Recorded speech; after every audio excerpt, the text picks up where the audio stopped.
हरियाणा की हर अपडेट के लिए बेल आइकन दबाएं और सब्सक्राइब करें STV हरियाणा न्यूज। नमस्कार, आपके साथ मैं अनामिका जय मिश्रा। आप देख रहे हैं प्राइम टाइम डिबेट। कृषि बिलों को लेकर मचा घमासान तेज होता जा रहा है। यही वजह है कि प्रदेश में बंद के बाद अब किसान संगठनों ने भारत बंद का ऐलान कर दिया है। सरकार बिल को किसान हितैषी बता रही है, लेकिन किसान संगठन और विपक्ष इस बिल को किसान के विरोध में बता रहे हैं। अब 25 सितंबर को होने वाले बंद से कितनी बात बनती है, इसी मुद्दे पर होगी हमारी पैनल के साथ खास चर्चा। लेकिन उससे पहले ये रिपोर्ट देखें।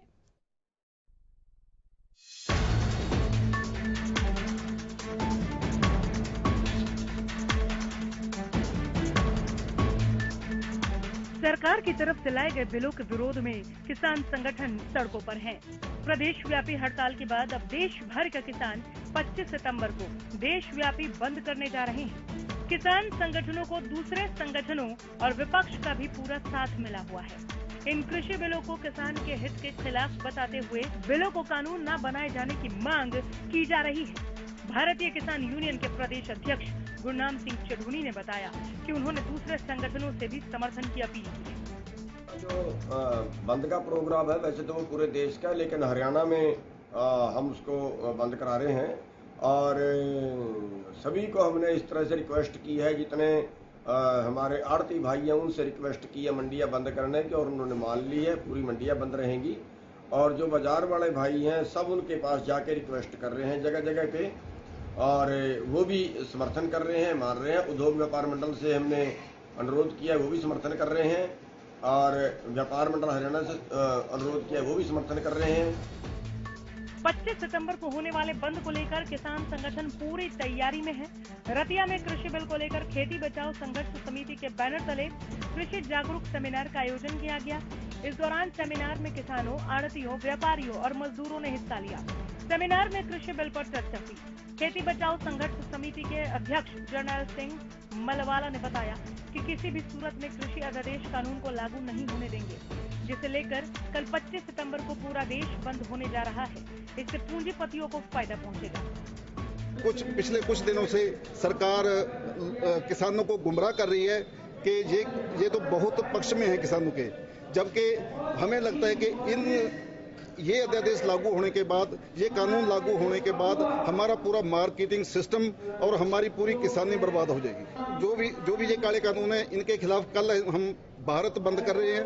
ऑल इंडिया किसान संघर्ष समन्वय समिति का हम भी हिस्सा हैं और उन्हीं के साथ मिलकर हम पूरे भारत को बंद कर रहे हैं कल पूरी जज के।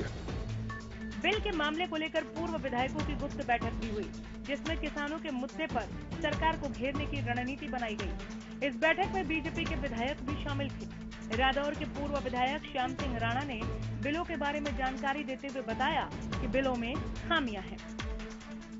अब जब जिसके लिए बिल पास किए, जब वो संतुष्ट नहीं है, आप संतुष्ट हैं, तो उसको संतुष्ट कैसे करोगे? मतलब आप संतुष्ट नहीं है ना? देखिए, पॉलिटिकल मैटर, जहां तक मैं किसान के नाते से हूं या विधायक के नाते से, पूर्व विधायक के नाते से, ठीक है। अब मैं किसान के नाते से अगर बात करूं तो मेरे को भी इसमें कुछ ना कुछ कमी लगती है। क्या कमी लगती है?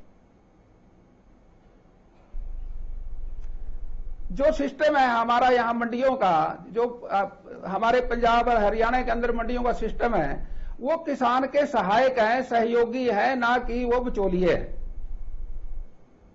अब ये सारा कल्ला किसान कुछ नहीं कर सकता। ये सारा सिस्टम जो है बहुत पहले से चला हुआ है, इसको एकदम हम चेंज नहीं कर सकते।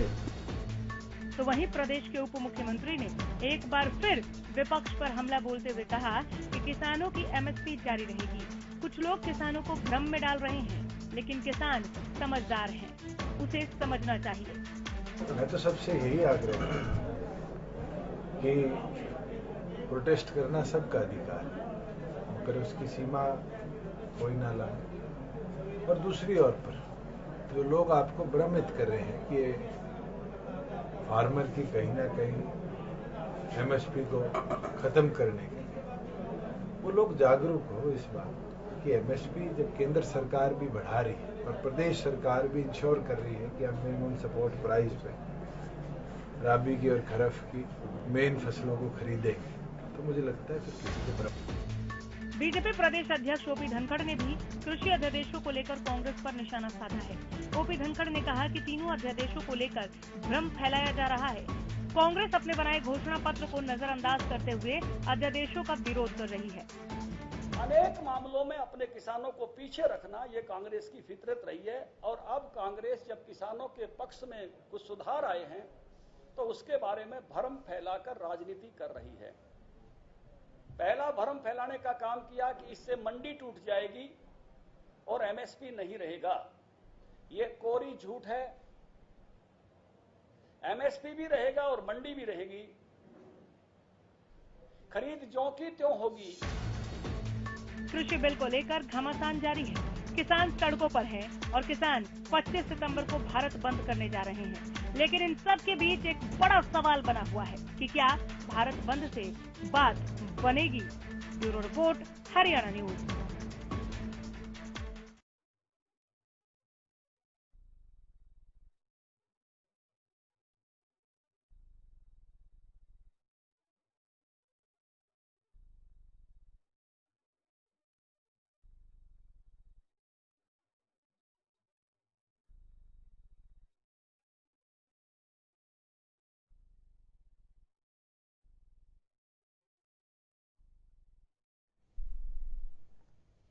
तो हरियाणा के बाद अब भारत बंद की बारी है। क्या बंद से बात बनेगी? किसानों की नाराजगी अभी भी क्यों जारी है और सरकार इसे लेकर क्या कर रही है? आइए इसी पर पैनल के साथ चर्चा को आगे बढ़ाते हैं। सबसे पहले पैनल से मिलवाती हूं। हमारे साथ स्टूडियो में यहां पर मौजूद हैं निकिता अरोड़ा, प्रवक्ता कांग्रेस, बहुत स्वागत है। दलबीर धनखड़, प्रवक्ता जेजेपी, बहुत स्वागत है आपका भी। वंदना पोपली, प्रवक्ता बीजेपी, वंदना जी मैं आपका भी बहुत स्वागत करती हूँ। अतर सिंह संधू, अध्यक्ष भारतीय किसान यूनियन से यहाँ पर है, बहुत स्वागत है आपका भी संधू साहब। और हमारे साथ दो मेहमान जो हैं वो सीधे जुड़ रहे हैं। सुखवंत सिंह जुड़े हैं प्रवक्ता इनेलो से और आपसे थोड़ी देर में हमारे साथ जुड़ जाएंगे यहाँ पर अमित नेहरा, राजनीतिक विश्लेषक। एक एक कर सभी के पास में जाऊंगी। शुरुआत क्यों ना वंदना जी आपसे कर दी जाए, चूंकि सरकार से मांग है तो आपसे और धनखड़ साहब से ही पहले जान लेते हैं। क्यों नाराज हैं किसान? अभी तक आप उन्हें समझा नहीं पाए या जो वो कह रहे हैं वो खामियां आप लोग अब महसूस कर रहे हैं? देखिए, ना तो कहीं पर मुझे खामियां दिखती है, ना ही मुझे कहीं पर किसान नाराज दिखते हैं। ये जो बंद हो रहा है या करवाया जा रहा है वो आप बहुत क्लियरली देख सकते हैं कि पिछले दिनों में जिस तरह से घटनाक्रम हुआ, मैंने देखा, लगातार मैं इस चीज को ऑब्जर्व कर रही थी कि किस तरह से जो कुछ संगठन सामने आए, कुछ पार्टियां, विपक्षी पार्टियां वो भी सामने आई, धरने भी हुए, लेकिन साथ के साथ उससे ज्यादा जो किसान के संगठन हैं वो इसके फेवर में आए। मैं लगातार, आप जैसे ही मीडिया चैनल्स और हैं, चाहे न्यूज एजेंसीज हैं, उनके थ्रू मैं देख रही हूँ कि वो किसानों से विचार ले रहे हैं कि आपको क्या लगता है कि आपके पक्ष में है या नहीं है। तो बहुत सारे किसानों से मैंने ये भी सुना कि वो कह रहे हैं कि हमारे पक्ष में है। तो इन टोटल जो मुझे यहाँ पर समझ आया कि विपक्षी पार्टी कहीं ना कहीं उनको लगता है कि हम किसी तरह से इससे अपना फायदा देख ले। आप सबसे पहले अगर आप कांग्रेस की बात कर ले, कांग्रेस तो उसको बहुत जोर शोर से उठा रही है, धरने भी दे रही है, किसानों के साथ जाके भी खड़ी हो रही है, लेकिन सबसे पहले क्या उनको इस चीज की घोषणा नहीं करनी चाहिए? जो कांग्रेस कह रही है, बीजेपी के पूर्व विधायक वही कह रहे हैं, श्याम सिंह राणा, मैं उसका भी आपको जवाब दूंगी, उसका भी जवाब दूंगी। कहीं ना कहीं कांग्रेस को अपनी सबसे पहले ये घोषणा करनी चाहिए कि वो जो घोषणा पत्र में लिखते हैं वो गलत लिखते हैं। जिन विधेयकों की यहाँ पर बात हो रही है वो अपने घोषणा पत्र में लिखते हैं, अब उस पर वो मुकर जाते हैं। मुख्यमंत्रियों की जो बैठक होती है उसमें कमलनाथ जी कहते हैं कि जो आवश्यक वस्तु वाला संशोधन है, जो अधिनियम है, उसको अब उसका लक्ष्य समाप्त हो गया, अब उसको खत्म कर देना चाहिए।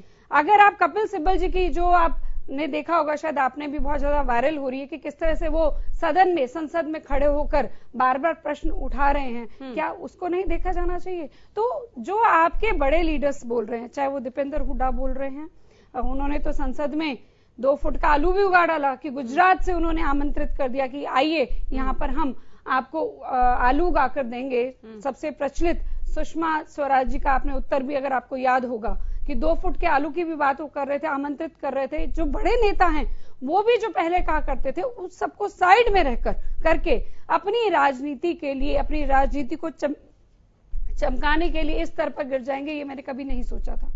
सबसे बड़ी चीज जो यहाँ पर मैं देखती हूँ, एक बड़ा बार बार कहा जा रहा है एमएसपी एमएसपी एमएसपी रहेगा नहीं रहेगा। एमएसपी का मतलब क्या है? मिनिमम सपोर्ट प्राइस, कि इससे कम दाम पर जो है फसल जो है वो नहीं खरीदी जानी चाहिए, इससे ऊपर कितना भी हो जाए। लेकिन आपको याद होगा 2014 में जब मोदी सरकार आई थी तो उन्होंने शांता कुमार की अगुवाई में एक कमेटी बनाई थी और उन्होंने इस चीज को चेक किया था कि पूरे के पूरे भारत वर्ष में सिर्फ 6% ऐसे किसान हैं जो एमएसपी पर जो है अपनी फसल को बेचते हैं और बाकी जितने हैं वो उससे डाउन में जाते हैं। तो हम तो यहाँ पर क्या कह रहे हैं कि एमएसपी से ऊपर जितना रेट है वो किसानों को मिलना चाहिए। तो उसमें गलती क्या है? लिखते रहिएगा संधू साहब। हाँ, एमएसपी से ऊपर जो रेट है वो किसानों को मिलना चाहिए। दूसरी बात, ये जरूरी क्यों है कि सिर्फ मंडी में ही जाकर बेचे? मंडी से बाहर भी बेच सकते हैं, लेकिन कहीं पर भी ये नहीं कहा गया कि मंडी सिस्टम खत्म हो रहा है या एमएसपी खत्म हो रहा है। एमएसपी से ऊपर आपको जहां पर भी लगता है उसको सेल करिए। एक सबसे इंपॉर्टेंट बात जिसके लिए बार बार प्रचार किया जा रहा है कि अरे जब करार किए जाएंगे तो करारकर्ता कहीं ना कहीं जमीन हड़प ले। सबसे ज्यादा अगर सुरक्षित किया गया है तो किसान को किया गया है कि कहीं पर भी ये मेंशन नहीं है कि वो जमीन को ले सकता है। बहुत क्लियरली लिखा गया है कि अगर करार होगा, करार टूटता है, किसान अगर पेमेंट नहीं अपनी फसल नहीं दे पाता तो भी किसी भी कीमत पर उसकी जमीन को नहीं लिया जा सकता। करारकर्ता जो है उसकी जमीन को नहीं ले सकता। तो मुझे लगता है इससे ज्यादा आश्वासन जो किसान को है कहीं पर नहीं मिल सकता। इतने लंबे समय से जिन बदलावों का हमें इंतजार था वो बदलाव मोदी सरकार लेकर आई है और उसमें भी अगर प्रश्न उठाया जा रहा है तो कहीं ना कहीं संशय तो होता है कि कहीं ना कहीं जो झूठ की राजनीति कर रही है कांग्रेस और बाकी जो विपक्षी दल हैं उसमें कहीं ना कहीं किसान फंसते हुए नजर आ रहे हैं। वो भी संख्या बहुत कम है, लेकिन जैसे हम लोग सामने आ रहे हैं, आपके माध्यम से चीजें सामने आ रही हैं, वो भी क्लियर होंगी और 1 अक्टूबर से खरीद शुरू हो जाएगी। रबी की फसल की जो एमएसपी है वो डिक्लेयर हो चुकी है। इनकी झूठ की पोल तो तभी खुल गई कि एमएसपी खत्म हो जाएगा। चलिए, एमएसपी तो पहले डिक्लेयर हो गया। ठीक है, मैं आ रही हूँ। धनखड़ साहब, संधू साहब, मोटा मोटी जो 3 बातें इन्होंने कही हैं, सबसे पहले तो शुरुआत यहीं से की कि ना तो खामी है ना किसान नाराज है। ठीक, एमएसपी को लेकर जो जो इन्होंने बातें कही मैं देख रहे थे, आप नोट कर रहे थे, नहीं किया तो आप कर लीजिए, मैं आऊंगी तो एक एक जवाब लूंगी। धनखड़ साहब, अभय चौटाला ने एक बात उठा दी कि इस्तीफा दे देनी चाहिए। ताऊ देवीलाल की का खून तक का जिक्र दुष्यंत चौटाला को करना पड़ा कि मेरी रगों में उनका खून दौड़ता है और मैं अडिग हूं कि सही समर्थन मूल्य मिले किसानों को। अगर नहीं मिला तो मैं त्याग पत्र दे दूंगा। जो मूल्य अभी मिल रहा है वो सही समर्थन मूल्य नहीं है। अनामिका जी, चौधरी अभय सिंह चौटाला ने जो कहा मैं उसको गलत बिल्कुल नहीं कहूंगा। ठीक उसी तरह भूल जाते, पता नहीं क्यों। बिल्कुल ठीक करें, चौधरी देवीलाल का खून है, अभय सिंह जी हो, अजय सिंह जी हो, दुष्यंत जी हो, आज हम सरकार में भारतीय जनता पार्टी के। हम तो इस्तीफे की पहले पेशकश कर चुके। क्या कर चुके? अगर मंडी में किसान का नहीं खरीदा गया दाना दाना और किसान को समय पर पेमेंट नहीं मिली और एमएसपी पर नहीं खरीदा गया तो हम त्याग पत्र दे देंगे। सबसे पहले डिक्लेयर हम कर चुके हैं। तो एक बात मैं सिंधु साहब आज बता के जाए, यहाँ बैठे हुए किसान नेता हमारे ठीक है, कुछ है किसान का उतना कोई सरकार जितना जरूरी था करना चाहिए। और मैं तो सबसे बड़ा दोषी इस देश में किसान का, जवान का, कर्मचारी का और देश की सीमाओं में अगर किसी की कमी रही सबसे ज्यादा कांग्रेस की। क्यों? सबसे ज्यादा राज उन्होंने किया। आज हमारी हालत जो शिक्षा की है वो कांग्रेस की देन है, इसमें कोई शक नहीं। बुरा नहीं मानना चाहिए कांग्रेस को, इस बात के लिए अपने आप को दोषी मानना चाहिए। जो हमारी बहन वंदना पोपली ने एक बात कही है, बिल्कुल ठीक कही। 2013 की मैं भी आज एक वीडियो देख रहा था, कपिल सिब्बल आगे खड़े होकर बोल रहे हैं, शैलजा जी पीछे बैठी। एक दिन मैं इसी तरह देख रहा था, हुड्डा साहब के सपुत्र जो 2-2 फुट के आलू उगाना जानते हैं, हालांकि आज तक पैदा नहीं हुआ दुनिया में, वो भी एक दिन बोल रहे थे विधानसभा में, वो यही बात बोल रहे थे, वही उनकी घोषणा पत्र में है। कांग्रेस कम से कम अपनी स्थिति तो साफ करे। और किसान नेता आज बैठे हुए हैं, क्या हम बचपन से ये एक बात नहीं सुनते हैं अपने नेताओं से? महेंद्र सिंह टिकैत जी हो जो आज इस दुनिया में नहीं है, चौधरी चरण सिंह हैं, सर छोटू राम जी हैं, चौधरी देवीलाल जी हैं, देवगौड़ा जी को भी मैं किसान नेता बहुत बड़ा मानता हूं। ये इन्होंने एक बात कही थी, वो समय कब आएगा जब किसान अपनी फसल का खुद भाव मांगेगा? तो सरकार ने यहां आपको ऑप्शन 2 दिए। कम तो आपका बिकेगा ही नहीं, ये तो गारंटी सरकार की। भाव का एमएसपी कम से कम ये भाव तो आपका बिकेगा जी, वो आपको मंडी में बेचो। अगर ज्यादा बेचना तो मंडी से बाहर बेचो, कोशिश तो करो। तो क्यों रार जारी है? मैं वही तो पूछना चाहता हूं। किसान, मैंने क्यों 2 बार कही? मैं आज पहली बार एक बात कह रहा हूं, किसान नेता यहां बैठे हुए हैं, सब संगठनों से इनकी अच्छी बोलचाल है, काम ये कर रहे हैं किसानों के लिए। कम से कम ये तो बताए एमएसपी पर आपको क्या दिक्कत है और मंडी कहां खत्म हो रही है, क्योंकि आने वाले समय के लिए जो फसल के रेट हैं हम मांग करेंगे केंद्र से, कम है ये। किसान नेता सही मांग इनकी सिंधु साहब की पिछले कई दिन से मांग रहे, जैसे एमएसपी का जब आया रेट, अगर भाई हमें और ज्यादा मिलना चाहिए। बिल्कुल आपकी मांग जायज है, हम भी मांग आपके साथ जायज करेंगे। हमारी जो हरियाणा की सरकार है वो भी मांग करेगी केंद्र से, बढ़ाइए आप, किसान के लिए कम है पैसा। पर कांग्रेस जिस तरह का खेल खेल रही है ना, ये खेल अच्छा नहीं है। स्वामीनाथन की बात आज कांग्रेस क्यों कर रही है? क्या उनके समय में रिपोर्ट नहीं आई थी? भूपेंद्र सिंह हुड्डा उस कमेटी के चेयरमैन थे। हालांकि ये बातें बार बार हमारे किसान नेता यहाँ बैठे उठाते रहते हैं। अब भूपेंद्र सिंह हुड्डा जी किस मुंह से ये बातें कर रहे हैं? मैं वैसे चौटाला की बात को 100% समर्थन करता हूं। वो कहते हैं किसान के लिए नाकाफी है, बिल्कुल नाकाफी है। हम कोशिश करेंगे केंद्र की सरकार से, कहेंगे वो ये भी कहते हैं कि अगर जैसे चौधरी देवीलाल के खून की बात कही है दुष्यंत चौटाला ने, तो अगर वो खुद को वंशज मानते हैं तो वो अभी के अभी इस्तीफा दे दे। फिर किसान इतना दुखदायी स्थिति में। आप सुनो, बिल्कुल उन्होंने ठीक, मैंने कब कही उन्होंने गलत कही? मैं तो उस बात का जवाब दे चुका, फिर दे रहा हूं आपको। हमारे उप मुख्यमंत्री दुष्यंत चौटाला साफ शब्दों में बात कह चुके हैं। दो बातें थी, मंडी अगर खत्म होगी तो दुष्यंत चौटाला इस सरकार में नहीं रहेंगे, एमएसपी खत्म होगी दुष्यंत चौटाला इस सरकार में नहीं रहेंगे, किसान का दाना दाना नहीं खरीदेगा दुष्यंत चौटाला इस सरकार में नहीं रहेगा। इससे ज्यादा क्या कहेंगे? ठीक है, कांग्रेस क्या खेल खेल रही है निकिता? खेल तो हम नहीं खेल रहे, खेल तो सीधे तौर पे ये बीजेपी की जो सरकार है वो खेल रही है किसानों की जिंदगियों के साथ। पहले तो मैं वन्ना जी की बात से सहमत नहीं हूँ। सिर्फ कह देने से कि हमें एमएसपी के दामों के ऊपर दाम मिलेगा किसानों को, वो कहना, अगर आप वो बिल में लिख देते, एक लाइन में क्लॉज लिख देते, तो शायद हम उस बात को बिल्कुल मान भी लेते, मगर ये उससे चूक गए। वो बिल में शामिल करना ही नहीं चाहते इस बात को, क्योंकि वो गारंटी कर ही नहीं सकते, पहली बात। बाकी रही कांग्रेस ने क्या किया है, हमें ये बात पता है कि लाल बहादुर शास्त्री जी ने, हमारे जो पूर्व प्रधानमंत्री थे, उन्होंने नारा दिया था कि जय किसान, जय जवान जय किसान का। तो ये हम ना भूलें कि जो भी नींव किसानों के लिए रखी गई है और जो ग्रीन रेवोल्यूशन भी आया था, वो सारा कांग्रेस की सरकार के दौरान आया था। अब आते हैं कि कल का जो 25 तारीख को हमारा बंद होना है, वो क्यों हो रहा है, आपको उसको भी समझना बहुत जरूरी है। ये केवल एक एमएसपी की बात नहीं, एमएसपी एक बहुत ही कांग्रेस का बंद है, किसानों का बंद है, किसानों का बंद है, जिसमें सरकार तो कह रही है कि कांग्रेस का बंद है। बिल्कुल भी नहीं। यहाँ पे मैं आपको बता दूं, सीधे तौर पे जो यूनियंस हमारे साथ, मतलब जिनके साथ हम भी खड़े हैं, वो है भारतीय किसान union, Indian farmers union, all India किसान संघर्ष कोऑर्डिनेशन कमेटी, ऑल इंडिया किसान महासंघ। ये कुछ बड़ी जो किसान यूनियंस हैं, ये सारी इस बंद का समर्थन करते हुए इस पूरे बंद को लीड कर रही हैं। इससे हम मुंह मोड़ नहीं सकते, और पूरी तौर से हम कांग्रेस पार्टी हमारे किसान भाइयों के साथ खड़े हैं। और मैं कुछ तथ्य आपके सामने रखना चाहूंगी, अगर आपकी अनुमति है तो। बोलिए। तो ये बंद केवल एक एमएसपी की लड़ाई नहीं है, ये बहुत ही बड़ा एक मतलब जो हमारा कंसर्न है वो बहुत बड़ा है।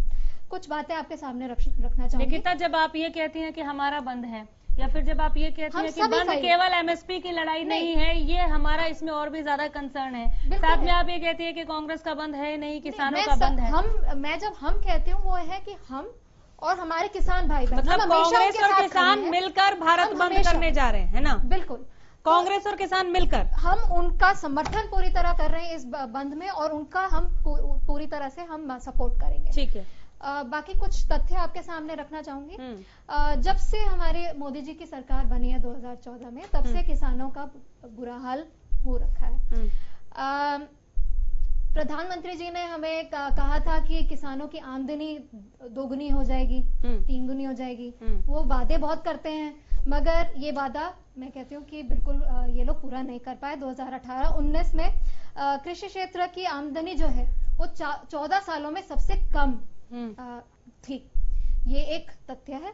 दूसरा जो है मैं आपको बता दूं कि यूपीए की जो दूसरा जो हमारा कार्यकाल था उसमें जो कृषि क्षेत्र की जो वृद्धि हुई थी वो 4.3% हुई थी और जब भी मोदी जी की सरकार आई है वो गिर के 3.1% हो गई। इसलिए बंद करने जा रहे हैं नहीं, मैं आपको बता रही हूँ कि वजह बहुत है जिसमें आपको पता चल जाएगा कि कैसे ये किसान विरोधी सरकार है, किसानों के साथ नहीं खड़ी है। तो अगर आप मुझे 1 मिनट और देंगे मैं आपको 2-3 और तथ्य रखना चाहूंगी।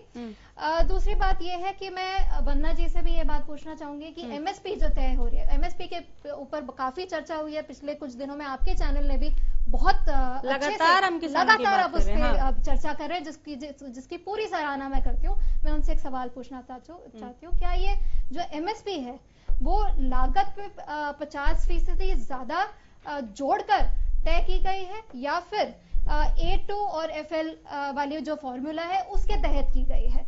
मैं आपको बता दूं कि A2 और FL जो फॉर्मूला है उसमें जो भी किराया है, ब्याज है और बाकी जो लागतें हैं वो उसमें जोड़ी नहीं जाती।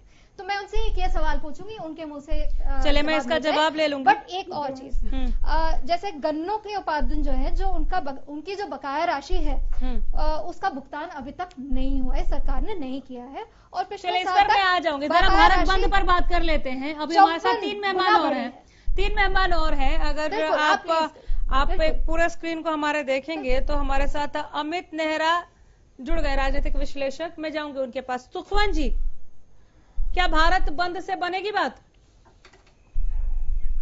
सुखवंत जी।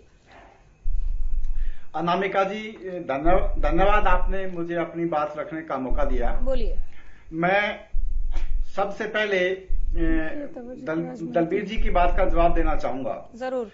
कि दुष्यंत चौटाला जी ये कहते हैं कि एमएसपी और मंडियां अगर खत्म होंगी तो मैं रिजाइन कर दूंगा। तो मैं ये पूछना चाहता हूं कि इस कानून में इस एक लाइन को डालने में ऐतराज क्या है और उन्होंने ये बात अब तक क्यों नहीं की? दुष्यंत चौटाला जी इस धरती रहते तक तो मुख्यमंत्री उप मुख्यमंत्री रहने नहीं है। 5 साल बाद जब वो उप मुख्यमंत्री पद से हट जाएंगे और इस कानून में एमएसपी का प्रोविजन नहीं होगा तो एमएसपी कौन दिलवाएगा? बिल्कुल सवाल बड़ा है, क्योंकि युगों तक रहते हैं, उनका बहुत लंबे समय के बाद प्रभाव आता है, तो एमएसपी कौन दिलवाएगा? वो इस बात की बताएं। सबसे बड़ी आसान रास्ता यह है कि एमएसपी वाली बात इस एक्ट में डाल दी जाए। दूसरी बात, मैं मंडी के ऊपर आता हूं। मंडी जब खरीद और बेच कहीं भी हो सकती होगी तो मंडी का औचित्य क्या रह जाएगा? तीसरी बात, जब कॉन्ट्रैक्ट फार्मिंग शुरू हो जाएगी और कंपनियां किसान से कॉन्ट्रैक्ट कर लेंगे कि आपके इस उत्पाद को हम इस रेट पे खरीदेंगे, तो फिर एमएसपी का औचित्य क्या रह जाएगा? मैं वंदना पोपली जी की बात पे आता हूं, जो ये कह रही है कि ये कुछ एक किसानों का वो है। अगर आज जेपी दलाल जी के साथ बड़ौदा हलके के मुंडलाना गांव में जो कुछ हुआ, काले झंडे उसको देखने के बाद भी अगर ये अपनी आंखें बंद रखती है बीजेपी, तो ये इनको मुबारक, इनकी आंखें बंद इनको मुबारक। वहां पे कोई संगठन नहीं था, वहां पे कोई पार्टी नहीं थी, पीटीआई टीचर्स और गांव वाले थे। ये समझ करके कि ये 3 कानून हमारे मारने के जो कानून हैं उनके विरोध में जेपी दलाल जी को गांव में नहीं घुसने दिया। और ये स्थिति हरियाणा प्रदेश के हर गांव में, शहर में, कस्बे में पैदा हो चुकी है, जहां बीजेपी और जसपा के नेताओं को घुसना मुश्किल हो जाएगा। आप चैनल पे गलत जानकारी कैसे दे सकते हैं? नहीं, वो ये हुआ है। पीटीआई टीचर्स और ग्रामीणों ने हमारे पास किसान नहीं थे, किसान भी थे, पीटीआई टीचर्स भी, गांव वाले भी थे। निकिता जी ने ये कहा बोलिए। ग्रीन रेवोल्यूशन हमने शुरू की। अब निकिता जी, अगर ग्रीन रेवोल्यूशन आपने शुरू की तो ये धरती किसानों के खून से लाल कैसे होना शुरू? मैंने जानबूझकर आपको बाद में मौका दिया। ये आत्महत्या क्यों की? अब बीजेपी के 5 साल या 7 साल या 10 साल के कार्यकाल से तो ये स्थिति पैदा नहीं हुई।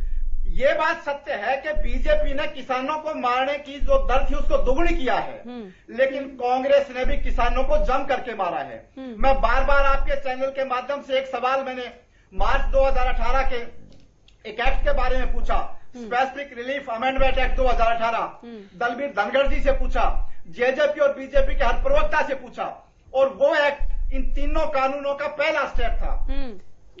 उसके बाद वो नींव थी इनकी, लेकिन उस वक्त दीपेंद्र हुड्डा जी, दुष्यंत चौटाला जी, जो अपने आप को बड़ा किसान मसीहा मानते हैं, सेल्फ एक्वायर्ड किसान मसीहा मानते हैं, उन्होंने उस कानून का समर्थन किया, कोई विरोध नहीं किया।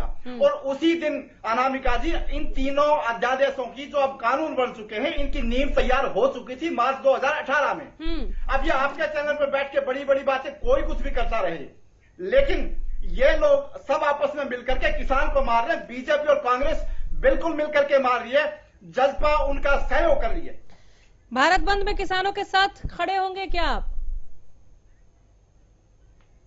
सुखवंत जी? निश्चित रूप से चौधरी अभय सिंह चौटाला ने कहा, और हम किसानों के भारत बंद में नहीं, हम किसानों की हर समस्या में उनके साथ हैं। चलिए ठीक है। किसानों के कंधे से कंधा मिला करके आज से पहले आप हम मेरी हर डिबेट का हिस्सा रहे हैं, और जब हम किसानों को लेकर लगातार बात उठा रहे हैं, और सबसे पहले मैंने एक किसान को आपको मौका दिया। आज मैं चाहती थी एक बार सभी को आप सुन ले, क्योंकि भारत बंद करने जा रहे हैं आप लोग, सबको सुन लिया आपने। बीजेपी को तो किसानों की कोई प्रॉब्लम नहीं दिख रही है इसमें, विपक्ष ने जो बातें एक दूसरे के लिए कही वो भी।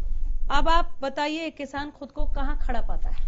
देखिए अनामिका जी, पहले तो मैं बता दूं 25 सितंबर को जो भारत बंद हो रहा है कल, हम पूरे किसान संगठन उसका विरोध करते हैं, बिल्कुल समर्थन करते हैं, बंद होना चाहिए।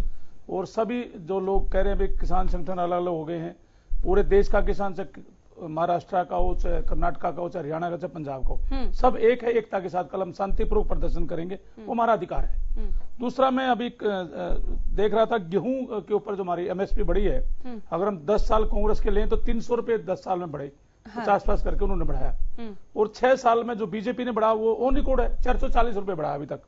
लेकिन बीजेपी सरकार ने जब रेवाड़ी में माननीय प्रधानमंत्री नरेंद्र मोदी की रैली हुई थी सत्ता में आने से पहले, तो उन्होंने ये कहा था भाई हम किसानों की आय दोगुनी करेंगे, स्वामीनाथन का आयोग डेफिनेटली लागू करेंगे। अगर स्वामीनाथन आयोग की रिपोर्ट पूरी तरह से लागू होती, सीटों के आधार पर होती, निश्चित रूप से आज गेहूं का भाव 6,500 रुपए 7,000 रुपए क्विंटल होता।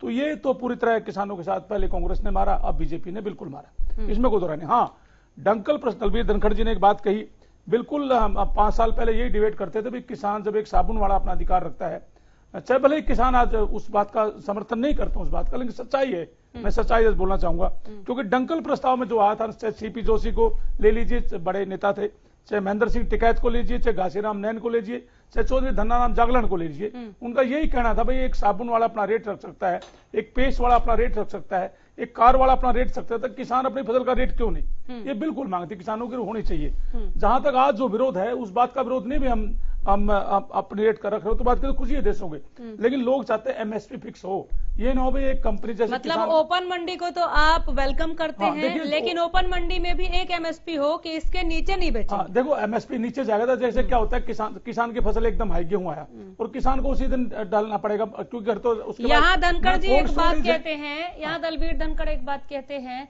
कि अगर एमएसपी से ऊपर मिलता है तो मंडी के बाहर आप बेचिए, आपका फायदा है, नहीं मिलता मंडी में आ जाइए। नहीं, मंडी में क्या होगा, मंडी में क्यों नहीं बिकेगा? क्योंकि मंडी में उसको जो टैक्स देना पड़ेगा, चार्ज देना पड़ेगा, जो टैक्स आड़ती से किसान से काटेगा, बाहर उसका टैक्स नहीं कटे तो मंडी में लोग कम जाएंगे अगर बाहर बिकता है तो ये थोड़ा कंफ्यूज रहेगा लोगों को। दूसरा चाहता है क्यों किराया लिया, अगर कोई कंपनी खेत में खरीदती है तो ज्यादा किसान के लिए रहेगा। मेरा यही मानना है जो बड़ी बड़ी कंपनियां खरीदेंगी ना, वो एकदम वो क्या करेंगी, जैसे स्टॉक उनके पास जो होगा एकदम अपना स्टॉक नहीं, जब फसल आएगी स्टॉक निकाल देगी अपना, तो रेट डाउन करेगी। और जब किसान का गेहूं खत्म हो, फसल खत्म हो जाएगी तब वो रेट ज्यादा करेगी। तो ये किसानों को इस बात का डर है। किसानों की जो मांगे है ना, एमएसपी बिल्कुल मांग होनी चाहिए और एक लिमिट, उससे नीचे कोई फसल खरीद के उस पर सजा का प्रावधान हो तो कंपनी डरेगी उससे। अभी अगर इससे नीचे जाऊंगा तो कहना कि मुझे कोर्ट में या मुझे अदालत में जाना पड़ेगा।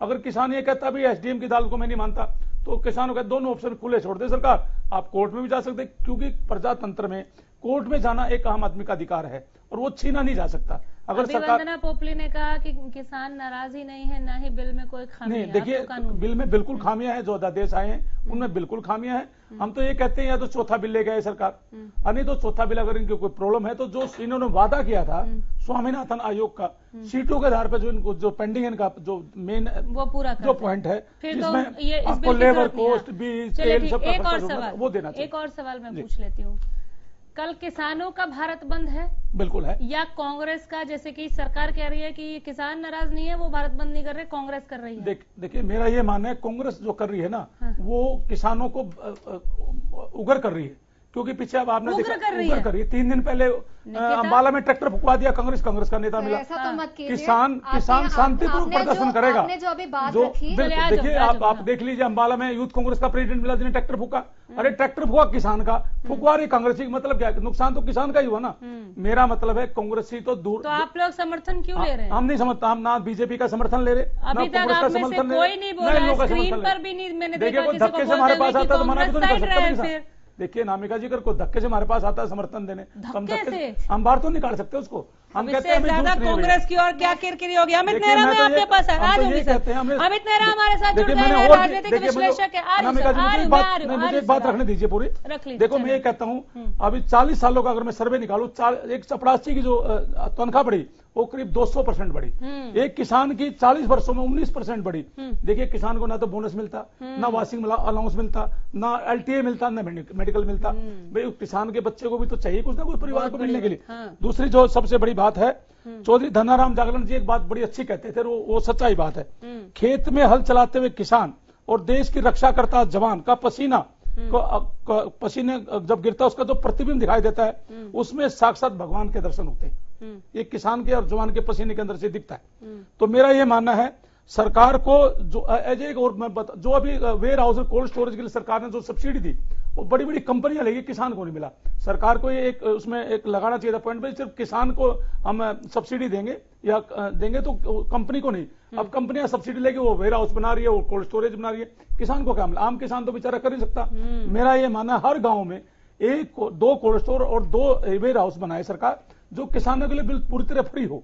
तो किसानों को उससे क्या होगा, अपनी फसल को रख सकेगा, अमित नेहरा अपनी फसल को रख सकेगा। आ जाऊंगी सर इस पर सरकार की सोच। सरकार की तरफ से यहाँ पर 2 प्रवक्ता हमारे पास बैठे हुए हैं, बीजेपी जेजेपी दोनों से आए हुए हैं। अमित नेहरा जी, ये जो रार है किसानों की भलाई की बात सरकार कर रही है, विपक्ष को उसमें भलाई कहीं दूर दूर तक नहीं दिखता, ये कब तक? क्या भारत बंद से बनेगी बात?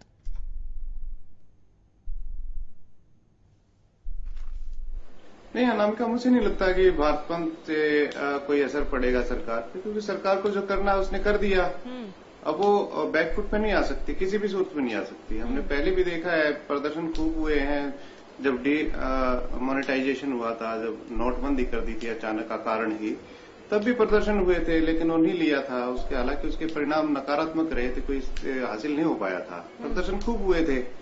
उसी तरह जीएसटी था, जीएसटी में भी काफी प्रदर्शन हुए थे, लेकिन सरकार पीछे नहीं हटी थी। हालांकि अब जो जीएसटी से के वादे थे सरकार उनसे मुकर रही है, जो राज्य सरकार को देना है, तो एक्ट ऑफ गॉड करके उनको पल्ला झाड़ रही है जीएसटी से। तो बात ये है अनामिका कि सरकार पीछे नहीं हटा करती, चाहे केंद्र में बीजेपी की सरकार हो या कांग्रेस की सरकार, जो कर दिया वो कर दिया। तो ये तो भूल जाइए कि सरकार बैकफुट पे आएगी, पहली बात। तो दूसरी बात यह है कि ये बंद सिर्फ किसानों का ही नहीं होना चाहिए, आम आदमी भी इसमें जुड़ना चाहिए। अच्छा। ये मुद्दा सिर्फ किसानों तक सीमित नहीं है, हमें अवेयर करना चाहिए, क्योंकि हम मीडिया से जुड़े हुए व्यक्ति हैं। तो इसका जो 3 कानून है, इसमें जो एक कानून है आवश्यक वस्तु भंडारण अधिनियम 2020, वो तो हर आदमी के लिए घातक है, हर आदमी के लिए विस्फोटक है, वो जीना मुहाल कर देगा। इसके इम्पैक्ट आप 5-10 साल में देखिएगा, अगर इसमें संशोधन नहीं हुआ तो। उसमें ये है कि सरकार ने जो एक कैप थी मैक्सिमम कोई चीज भंडारण करने की, जो फसल है, दलहन तिलहन और जो खाद्यान्न है, तो उसमें कोई भी व्यक्ति कितना भी इन चीजों का भंडारण कर सकता है जो आवश्यक है खाने के लिए। इस पे इसका असर ये होगा, अगर मान लिया कार्टेल बन गया, अगर 10 पूंजीपति, बड़े बड़े पूंजीपति मिलके अगर उन्होंने हाथ मिला लिया कि हम हरियाणा और पंजाब की सारी उपज खरीदेंगे, कितने दाम पे मिले, अगर उन्होंने खरीद ली और फिर जब सारी उपज उनके पास आ गई, फिर वो फाटक लगा देंगे, भाई हम बेचेंगे अपनी मर्जी पे। मान लिया उन्होंने 2000 रुपए क्विंटल गेहूं खरीद लिया और सारा गेहूं खरीद लिया, बाकियों से 100 रुपए ऊपर लेके उन्होंने खरीद लिया सारे दोनों राज्यों का। लेकिन जब सारा अगर जो उनके पास गेहूं आ गया, उन्होंने स्टॉक कर लिया, अगर वो 5000 रुपए क्विंटल बेचने लगेंगे तो उस पर कौन रोकेगा, उस पर कैप कौन लगाएगा? क्योंकि वो तो किसी भी कानून के अंदर नहीं आएंगे, फिट आएंगे। अभी तक तो ये था, सरकार के पास एक कानून था एसेंशियल कमोडिटी एक्ट का, तो इसमें ये भूल जाइए कि किसानों के विरोधी है सिर्फ ये एक्ट। ये हर व्यक्ति के खिलाफ है ये एक्ट, और ये मैं तो कहूंगा असंवैधानिक भी है। जिस तरह से कोई भी सांसद नहीं था विपक्ष के बिना ये पास करा लिया गया, तो इसका तो हर व्यक्ति को विरोध करना चाहिए। पता नहीं क्यों हमारी जनता जागती नहीं है, उसको पता नहीं है या उसके इम्पैक्ट उनको भुगतने नहीं पड़े। जब इस तरह की परिस्थितियां आएंगी तो लोग बाग, हर व्यक्ति सड़क पे होगा, आप देख लीजिएगा अनामिका। और दूसरी बात, सरकार के व्यक्ति ये कह रहे हैं, बीजेपी से जुड़े हुए व्यक्ति ये कह रहे हैं, उनके समर्थित पार्टी वाले ये कह रहे हैं कि एमएसपी खत्म नहीं हुई है। अरे खत्म नहीं हुई है तो ये क्या लाइन है उसमें मेंशन कि उसमें एमएसपी होगी, आप उसमें जुड़वा दीजिए कि राज्य केंद्र सरकार या राज्य सरकार उसमें एमएसपी बताएंगी, हर साल डिसाइड करेंगे, उसमें कोई प्रोविजन नहीं है। वैसे दिलासा दे रहे हैं, जुबानी खर्च जिसको बोलते हैं, कि हम एमएसपी पे खरीदेंगे। भाई आप बिल में जुड़वा दो ना, क्या दिक्कत है। एक एमएसपी हर साल एमएसपी बनेगी जो लागत के आधार पे जो सारा एक टोटल खर्चा है उसका। चलिए अमित नेहरा की बात का जवाब देने के लिए वंदना को जिन पे डिस्कस होनी चाहिए आपके पास मैं लौट कर आऊंगी। और निकिता, ब्रेक के बाद सबसे पहले मैं आपके पास आऊंगी कि धक्का मार के सपोर्ट करने आप जा रहे हैं कांग्रेस को। उन्होंने ये कहा कि आप उग्र करने की, कांग्रेस उग्र करने की कोशिश कर रही है किसानों को। ठीक, तो क्या ये वो स्थिति बन गई कि तू कौन मैं? सितंबर को किसान संगठनों का भारत बंद है। सरकार कहती है कि ये कांग्रेस का भारत बंद है, किसान कहते हैं कि कांग्रेस तो धक्के से सपोर्ट करने आ रही है। निकिता, तू कौन मैं खामखा? ये बात कहना अनुचित है, ये बात कहना अच्छी बात नहीं है। हमारी नीयत बहुत ही साफ है, हम सीधे तौर पे किसानों के साथ। मैं थोड़ी कह रही हूँ, किसान कह रहे हैं। किसान, आपने बहुत सारी, मैंने रिपोर्ट्स पिछले एक हफ्ते में देखी और बहुत सारे किसानों ने अपना जो है स्टैंड रखा है और उन सब ने ये बात बोली है कि हम इनफैक्ट इस बात की खुशी मनाते हैं कि कांग्रेस जैसी पार्टी उनके साथ है, खड़ी रहेगी और उनके साथ इस पूरे भारत बंद में शामिल होगी। तो ये बहुत सारी रिपोर्ट्स में आप भी देख सकती हैं और पिछले एक डेढ़ हफ्ते में बहुत सारे लोगों ने ये बात कही है। तो ये कहना, एक पॉइंट ये कि किसान चाहती है कि किसानों का, कांग्रेस चाहती है कि किसान का भला हो, ठीक है, ये रखते हैं यहाँ पे। अब इधर आते हैं, सरकार कह रही है आप राजनीतिक रोटियां सेक रहे हैं, जिसके हक की आप आवाज उठा रहे हैं वो किसान कह रहे हैं कि आप तो जबरदस्ती समर्थन देने आ गए, आपको करना था तो आप स्वामीनाथन आपके टाइम में लागू कर सकते थे, आपने तब क्यों नहीं कर दिया? तो ये कांग्रेस अपनी किरकिरी क्यों करा रही है? यहाँ पे कांग्रेस अपने किरकिरी नहीं करा रही है, यहाँ पे बीजेपी सरकार सीधे तौर पर किरकिरी कर रही है। ये आप जितने भी प्रवक्ताओं की आप बातें सुन रहे हैं वो उनके जो रिस्पॉन्सेज हैं बहुत सिंसियर नहीं लग रहे हैं। वो राजनीतिक बयान दे रहे हैं, बट मैं राजनीतिक बयान नहीं दूंगी। मैं अभी भी तथ्यों की बात करूंगी कि जो अभी तक बीजेपी की सरकार रही है 14 से 19 तक, लगभग 67,626 किसानों ने आत्महत्या करी है और पिछले 6 सालों में उद्योगों के कितने कर्ज माफ किए गए हैं मैं आपको बताते तो 6.6 लाख करोड़ रुपए का कर्जा माफ किया गया है। बट कितना किसानों का कर्जा माफ किया गया है आप खुद ही उनसे पूछ लेंगे और आपको उसका जवाब मिल जाएगा। तो आप मुझे ये बताइए कि इनकी जो नीतियां हैं वो किसान विरोधी नहीं है तो और क्या है? बाकी मैं क्या कहते हैं, एक और चीज की बात करती हूँ जो मैं पिछले अपने उसमें रखना चाह रही थी कि जो गन्ने के उत्पादनों की जो बकाया राशि है वो अभी तक भुगतान क्यों नहीं करी सरकार ने? अगर वो वाकई में मैं जवाब ले लेती हूँ। वंदना पोपले, देखिए अभी कांग्रेस की, वंदना जी मैं इनके साथ साथ अमित नेहरा के सवाल का भी जवाब चाहूंगी। जी। कांग्रेस की जो प्रवक्ता हैं वो अभी जो बात कर रही थी उन्होंने एक डेटा दिया। उन्होंने उद्योगपतियों के कर्जे की बात करी और तकरीबन 6 लाख करोड़ की बात करी। तो शायद आप भूल गए कि जब से मोदी सरकार आई है पूरे देश में 7 लाख करोड़ रुपया किसानों के सीधा अकाउंट में पहुंच चुका है। वो मोदी सरकार ने किया, वो आप शायद भूल गई हैं। यहाँ पे आप नियत की बात कर रहे थे कि हमारी नियत ऐसी नहीं है, आप राजनीतिक बयान नहीं दे रही हैं। एक्चुअल में आप पैसा उनके जेब में उनको मालूम है 6,000 तो अभी किसान निधि से सीधा गया। किसी से पूछिए, अतर सिंह संधू जी नहीं पहुंचा आपके पास? पहुंचा या नहीं पहुंचा ये बताइए। किसान निधि से पहुंचा आपके पास? वो तो मना ही कर रही है सीधा, वो तो मना कर रही है। आप उनका देखिए, एक बार मैं आपके बीच में नहीं बोली थी, कृपया करके मेरी बात सुनिएगा।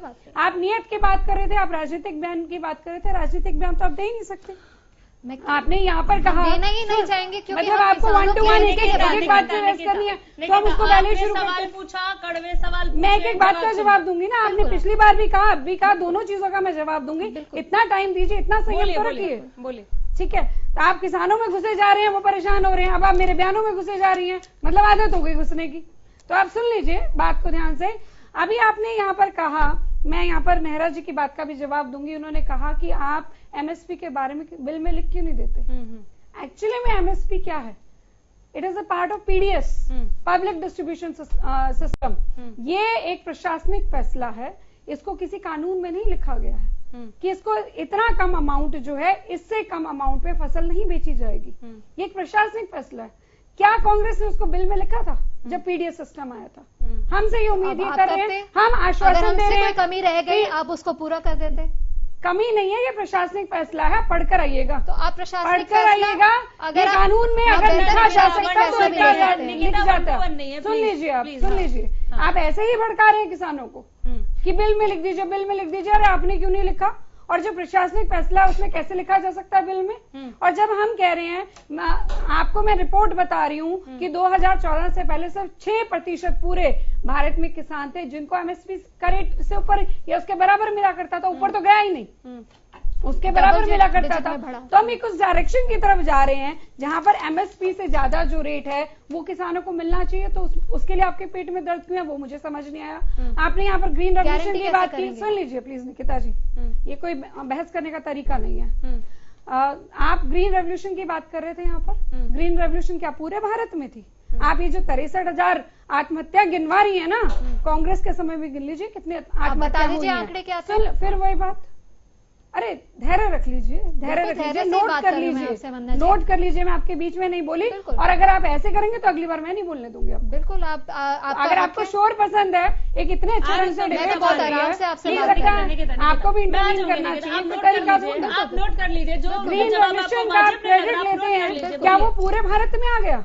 पंजाब, हरियाणा, जिस हरियाणा में हम बैठे हैं वहां चीजें देखने में अच्छी लगती हैं, और यूपी का कुछ पार्ट है। मुझे मत बताइए ग्रीन रेवोल्यूशन के बारे में, आपसे बेहतर जानती हूँ मैं। क्या पूरे भारत में आ गया? लेकिन ये जो अध्यादेश आए हैं, जो विधेयक हैं, ये किसके फेवर में? ये पूरे भारत के फेवर में है। ये सिर्फ हरियाणा की बात नहीं कर रहे हैं, पूरे भारत की बात कर रहे हैं। यहाँ पर आप कह रहे थे कि हमारा बार बार आपने हम वर्ड का यूज किया, हमारा यूज किया। आपको बार बार टोका भी जा रहा था कि ये आपका है भारत बंद या किसान यूनियन का है। आपने कहा बहुत सारी किसान यूनियन इसमें लीड कर रही हैं। ठीक है, वो जो लोग लीड कर रहे हैं उनका मैं सम्मान करती हूँ, उनका हक है कि वो शांतिपूर्वक ढंग से अपनी बात को रख सकते हैं। लेकिन पिछले दिनों में जिस तरह से जो फोटोग्राफ सामने आई, जो लोग कहते हैं हम किसान हैं लेकिन उनकी फोटोग्राफ आपके नेताओं के साथ मिलती है, उसका जवाब आप जरूर दीजिएगा। एक और बात आप बार बार कह रहे थे कि जो किसान की आमदनी है दुगनी कर दी जाएगी, तिगनी कर दी जाएगी। उसी की तरफ एक कदम है। 2022 तक दुगनी कहा था, और आप देखिएगा कि फसल जो इनकी किसानों की आमदनी है वो दुगनी होकर रहेगी। आप फॉर्मूला की बात कर रहे थे, स्वामीनाथन आयोग की रिपोर्ट की बात कर रहे थे, आपने लागू कर दी क्या? मैं बताती हूँ, मोस्ट ऑफ द पार्ट हमने लागू किया। मेरे पास एक इसका पॉइंट है, मैं आपको पढ़कर बता सकती हूँ।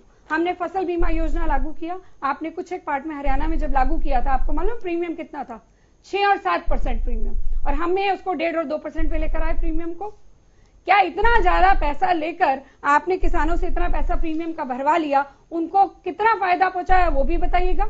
मुआवजा कितने का मिलता था? 1 रुपए का, 2 रुपए का, ये चेक आया करते थे आपके समय में। तो आपको इस बात कहने का अधिकार नहीं है। आपने कांग्रेस को उसका जवाब दे दिया, साहब का जवाब नहीं मिला। भंडारण वाले एक्ट को लेकर, मैं बता रही हूँ, भंडारण वाले एक्ट को लेकर कहा कि केवल किसान नहीं, आम आदमी को भी सड़क पर उतरना चाहिए, ये उसके लिए भी घातक है। अमित नेहरा जी, आपने जो विषय उठाया बहुत इंपॉर्टेंट है। आवश्यक वस्तु अधिनियम का जो संशोधन है 2020, उसकी बात आप कर रहे थे। मैं रेवाड़ी से आती हूँ, और हमारे वहां पर एक गांव है बीकानेर, तो वहां से कोई व्यक्ति आए हुए थे। उनसे मैंने पूछा कि आप लोग किस तरह से खेती करते हैं, क्या आपको नुकसान हो रहा है, फायदा हो रहा है? क्योंकि हम भी किसानों से पूछ रहे हैं, बात कर रहे हैं कि अगर उनको कहीं पे डाउट है तो उसको हम क्लियर भी करें। तो उन्होंने बताया कि हमने बड़ी टंकियां लेके गेहूं उसमें भर रखा है, उसमें हमने दवाई डाल के भर रखा है, जैसे रेट ठीक होंगे हम उसको बेच देंगे। ये ऐसा नहीं है कि व्यापारी भंडारण करेंगे, किसान भी भंडारण कर सकता है। और एक इम्पोर्टेंट एस्पेक्ट आपने इसका नहीं पढ़ा, लेकिन इसका किसान कहाँ भंडारण करेगा? वही बता रही हूँ, वेयर हाउस नहीं है, कोल्ड स्टोरेज वही नहीं है। बता रही हूँ मैं आपको कि जो राष्ट्रीय आपदाएं हैं, अकाल है, युद्ध है, या कोई भी असाधारण मूल्य वृद्धि होती है, उस स्थिति में स्टॉक सीमा लागू हो जाएगी। ये साथ के साथ लिखा हुआ है। अभी तक किसान को हक नहीं था कि वो भंडारण कर सके। किसान को क्यों ना हक मिले? अगर उसके पास कहीं पर भी स्टोरेज का प्लेस है, टंकियां तो रख रखी है गेहूं के लिए, भरे और उसको भंडारण करें, जब रेट ठीक उसको आप बेचें। कोल्ड स्टोरेज और वेयर हाउस के लिए सरकार कुछ नहीं करेगी? बिल्कुल कर रही है, लगातार कर रही है। कोऑपरेटिव बनाइए, आप वेयर हाउस ले सकते हैं, आप स्टोरेज कर सकते हैं वहां पर। संधू साहब, अभी अमित नेहरा जी ने जो बात रखी है बिल्कुल तथ्य रखा है उन्होंने। जो भंडार दूसरा अध्यादेश है, सेशन कम्युनिटी एक्ट है, जो भंडारण का मामला है, बिल्कुल इसमें यही करेंगी कंपनियां। मैं तो कहता हूं इसमें एक क्लिप लगा देगी सरकार, किसान जो किसान खेती करता है वो तो भंडारण कर सकता है, कंपनियां नहीं। कंपनियां तो लोगों को ऐसा करेंगी, जैसे मैंने आपको पहले बताया था, उन्होंने स्टॉक रख लेना है और जब गेहूं किसाना खत्म हो जाएगा उन्होंने उसका 5,000 रुपये रेट रख देना, क्योंकि मजबूर है, मजदूर को भी चाहिए, सबको खाने के लिए चाहिए, तो वो मुश्किल हो जाएगा आम आदमी के लिए। सरकार को तुरंत उस पर ये एक्शन लेना चाहिए भाई, वो व्यवस्था को जो 1955 का जो एक्ट था उसी को रखे भाई, कोई ज्यादा भंडारण ना कर सके। उससे क्या होगा, ऐसे भंडार करने से तो ऐसी व्यवस्था फैल जाएगी जो आम आदमी है उसके लिए तो बहुत बड़ा प्रभाव पड़ेगा। दूसरा मैं कहना चाहता हूं, अभी सरकार ने बिल्कुल मैं निकिता जी की एक बात का बड़ा समर्थन करता हूं। बिल्कुल सरकार ने 1,000 करोड़ का एनपी हो गया बीजेपी सरकार में। किसानों का तो कोई एनपी नहीं हुआ। एक 30,000 अगर 3 लाख रुपए का लोन है उसके लिए तो बैंक वाला उसको कहता है जमीन कुड़क लूंगा भैया, ये तो पैसे दे दे। 6600 करोड़ रुपए माफ कर दी सरकार ने। अरे भाई 28,000 करोड़ रुपए टोटल लोन था किसानों का, अगर वो माफ कर देते ना किसान को दिक्कत नहीं होती। लोन किसके, जो लोन जो बड़ा है, ब्याज बड़ा है, जो आज कर्जा है किसान के ऊपर, वो किसकी नीतियों का? सरकार की नीतियों। दूसरा मैं कहना चाहूंगा, सरकार को जो फसल बीमा योजना है उसमें बहुत बड़े लोचे हैं। उसमें क्या है, अगर आपने एक पूरे गांव को यूनिट बना दिया, नहीं क्या होता है, देखो ये जो फसल बीमा योजना है बिल्कुल गलत है। इन्होंने गांव को यूनिट बना दिया। दलबीर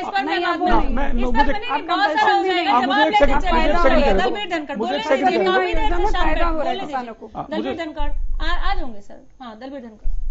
अनामिका जी, सिंधु साहब ने एक बात कही थी, शायद वो पता नहीं कैसे भूल गए। संधू साहब, हाँ संधू साहब ने भाई टैक्स कम करना चाहिए सरकार ने। इस बिल में टैक्स संधू साहब कम कर दिया है, 1% पे आ गया, 1% आया। सरकार को फायदा होगा सर, किसान को नहीं सर, कैसे नहीं होगा मैं बताऊंगा कैसे फायदा। मैं भी तो बताऊं, हम जब फसल बेचने जाती थी, खरीदार जो है जब 4% टैक्स लगा, वो किसी न किसी की जेब से जा रहा था, या बेचने वाले के या खरीदने वाले के। कुछ चीजों में बेचने वाले के जाता, कुछ खरीदने वाले के। जब वो हट जाएगा तो किसको फायदा होगा? जो पैदावार करता है उसको फायदा होगा सीधा सीधा। एक तो ये 1% कर दिया, 4 से %। ये सरकार की आमदनी गिरी 3 से 1, पहले 3 था, अब 4 था। दिल्ली में भी 1 है। अच्छा, दिल्ली में 3 मानो, 3 से 1 कर दिया, 2 का फायदा होया, दिल्ली में ये फायदा होगा। बड़ी बात जहां तक बार बार अन्य मके जी, हमारी बहन कांग्रेस की प्रवक्ता एक बात कह रही है भाई, भारतीय जनता पार्टी ने खिल्ली उड़ाई किसानों की। खिल्ली में उड़ाई, मैं चेक का तो कल साथ लेके आऊं। 10 चेक तो मेरे पास, 2 रुपए, 3 रुपए, 5 रुपए, 6 रुपए के चेक तो 3-4 तो मेरे पास अभी बटे थे। वो हम यहाँ बहुत डिबेट की इसी चैनल पे, वो सब चेक भी रखे थे, हम पहले लेके आते थे। कहो तो अगली बार बहन जी हम ले आएंगे। ये मजाक तो कम से कम कभी नहीं करना चाहिए था किसान के साथ। क्या कोई गमले में फसल बोता है? एक गमले का मतलब मुआवजा है 2 रुपए, तो हैरानी की खिल्ली क्या उड़ाना होता वो आप बेहतर जानते हैं। लागत भी ज्यादा, हाँ वो ज्यादा आ जाएगी। हाँ, एक और मैं याद दिलाना चाहूंगा, एक समय हमने ऐसा देखा था, किसान नेता बैठे हैं, नेहरा साहब बड़े किसान हैं, किसानी से जुड़े हुए व्यक्ति हैं, जो शब्द में उनके कभी भी नहीं काटता, क्यों वो डाटा देते हैं। मैं उनसे भी एक बात याद दिलाना चाहूंगा, एक समय ऐसा था कांग्रेस के में, सारी जमीन जितनी आपका 10 एकड़ है, 5 एकड़ है, पूरी जमीन गिरवी रखनी होती थी, तब एक ट्रैक्टर मुश्किल से मिलता था और ब्याज बहुत हाई होता।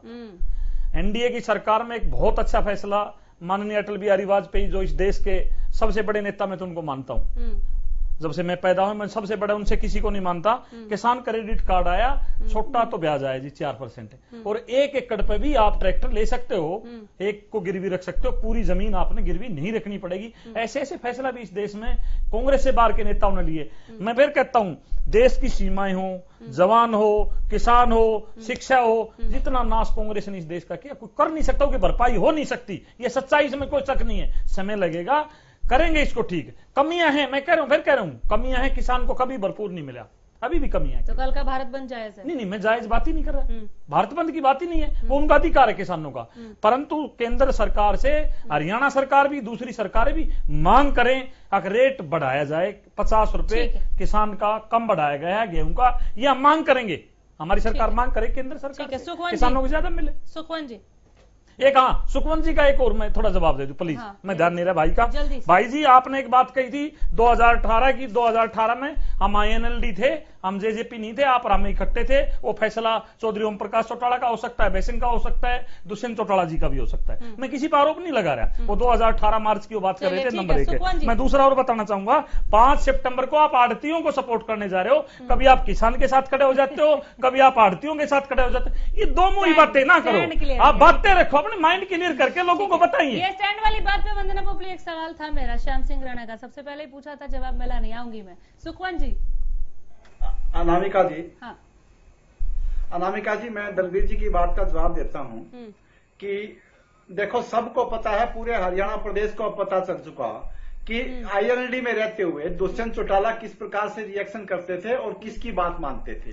वो स्वयं अपने तरीके से अपने आप को किसान मत सेवा प्रोजेक्ट करते थे। इसी वजह से ये सारा कुछ परिवार का बंटवारा हुआ, पार्टी का बंटवारा हुआ, सब जानते हैं। दूसरी बात उन्होंने ये कही कि हम आढ़तियों को सपोर्ट करने जा रहे हैं। दलबीर भाई, हरियाणा प्रदेश के किसी एक व्यक्ति को भी अगर तकलीफ होगी तो इंडियन नेशनल लोकदल उसको भी सपोर्ट करेगी। और फिलहाल की जो 3 कानून है, ये तो आढ़तियों को भी उसी प्रकार दुष्प्रभावित करते हैं जिस प्रकार से किसानों को करते हैं। तो आढ़तियों के साथ भी हैं, किसान के साथ भी हैं, मजदूर के साथ भी हैं, और हर उस व्यक्ति के साथ इंडियन नेशनल लोकदल है जिसको कोई भी तकलीफ सरकार के द्वारा होगी या किसी प्रकार की भी कोई तकलीफ होगी तो हम खड़े दिखाई देंगे। दूसरी बात अनामिका जी, मैंने सबको बहुत लंबा सुना, और वंदना जी शायद बीजेपी की प्रवक्ता हैं, वो बार बार एक बात कह रही थी कि हम जो है ना, हमने MSP दे दिया, MSP इसमें मिलेगा, और ये एडमिनिस्ट्रेटिव ऑर्डर होता है। अभी एडमिनिस्ट्रेटिव ऑर्डर बड़ा होता है या कोई लेजिस्लेटिव एक्ट बड़ा होता है? आप एडमिनिस्ट्रेटिव ऑर्डर तो कभी भी विड्रॉ किया जा सकता है, आज आपने दे दिया, कल उसको विड्रॉ कर लिया।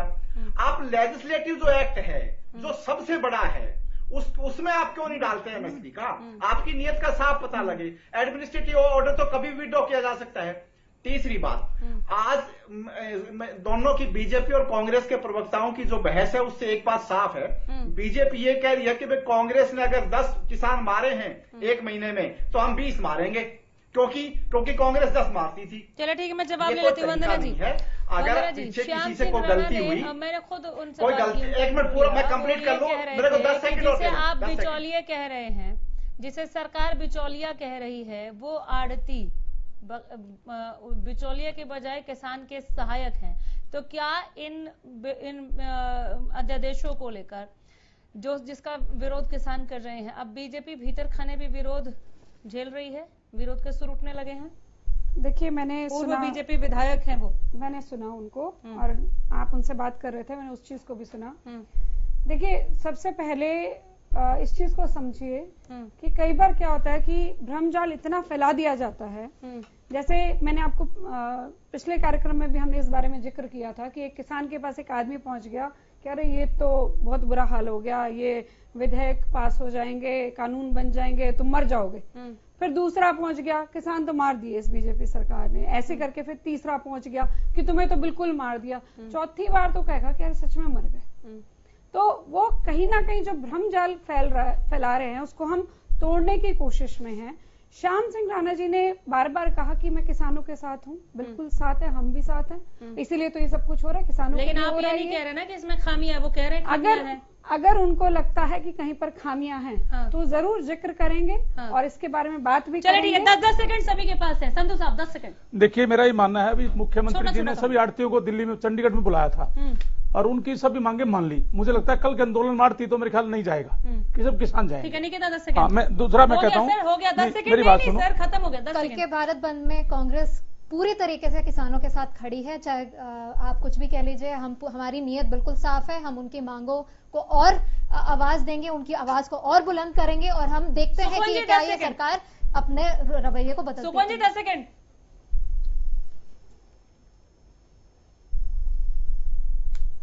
सुखवंत जी की आवाज पहुंच नहीं रही है। इंडियन नेशनल लोकदल समर्थन करती है और हम सदा से किसान के साथ रहे हैं और सदा से किसान के साथ रहेंगे। चलिए, बहुत बढ़िया। धनखड़ साहब 10 सेकंड। जी अनामिका जी, हम तो एक ही अपील करते किसान भाइयों से, बिल्कुल आप बंद करिए, अपने अधिकार के लिए लड़िए, पर तो शांतिपूर्वक, कोई घटना दुर्घटना इस तरह की कोई ना घटे जिसे हमारा अपने देश का कोई नुकसान। वंदना जी, आपके चैनल के माध्यम से किसान भाइयों को मैं सिर्फ ये कहना चाहूंगी कि शंका और भ्रम का जो जाल फैलाया जा रहा है उसमें ना फंसें। जो मोदी सरकार कर रही है वो सिर्फ आपके और आप फायदे के लिए कर रही है। अमित नेहरा जी, खत्म कर दीजिए। मेरे को 30 सेकंड दे दीजिए। बिल्कुल बोलिए, पहली बात तो आप यह है थोड़ा कि मैं देरी में जुड़े थे। कहना चाहूंगा कि पॉलिटिकल पार्टियों के जो प्रतिनिधि हैं, जो एक पॉलिटिकल सेकंड, प्रतिनिधि हैं, जो राजनीतिक प्रतिनिधि हैं, उनको अमित तो जी आ राजनीतिक रहे हो, बात करनी चाहिए। अमित जी आ रहे हो। हाँ, राजनीतिक बात उनको। एक सेकंड सर, एक सेकंड, हाँ जल्दी। ठीक है, और कोई भी ये विरोध सभी प्रदर्शन अपील ना कर रहे करे। हैं, न्यूज भी ठीक है। हाँ अमित जी, खत्म कीजिए। हाँ, मैं ये कहना चाह रहा था कि जो राजनीतिक अपने बैठे हैं प्रतिभागी, तो इनको राजनीतिक बात करनी चाहिए। ये नहीं करेंगे तो और कौन करेगा? ये आपस में कह रहे कि मैं राजनीतिक बात नहीं करूंगा, तो ये बड़ी अजीब सी बात है। इनको राजनीतिक बात अपने स्पष्ट रखना चाहिए रुख। दूसरी बात भंडारण की, अरे तो कमाल ही कर दिया आपने। अरे किसान पे कभी आवश्यक वस्तु अधिनियम लागू थोड़ी होता, वो अपनी उपज पूरी रख सकता है, लेकिन ये बताएं कि कितने किसान हैं जो अपनी पूरी उपज रख सकते हैं? वो पहले ही ब्याज में कर्ज में मरे हुए होते हैं। सारी चीज उनके पेस्टिसाइड, खाद, ट्रैक्टर, निराई गुड़ाई, कितना खर्चा हो जाता है, उनको तो बेचना लाजमी हो जाता है। अरे मैं बात कर रहा हूँ 1 लाख करोड़ जिनकी पूंजी है वो खरीदेंगे। ये नहीं आप इस तरह की बात कर लो कि टंकियां रख दो। टंकियां रखने से पूरे गांव की फसल थोड़ी खरीदी जा सकती है। कमाल कर दिया आपने। मैं कह रहा हूं कि इस बंद में और आगे भी महाजाम करना चाहिए देश को, क्योंकि बंद और आगे भी महाजाम ये पूरे देश को करना चाहिए, क्योंकि खामियां जो हैं वो एक राजनीतिक विश्लेषक को भी नजर आ रहा है। बहुत शुक्रिया आप सबों का यहाँ पर आने के लिए। और किसानों का जो भारत बंद कल रहेगा, वो उसमें किसान कितना बोलते हैं और कांग्रेस कितना बोलती है, ये भी पहुंचाएंगे आप तक। फिलहाल यहीं रुकेंगे, देखते रहिए हरियाणा न्यूज।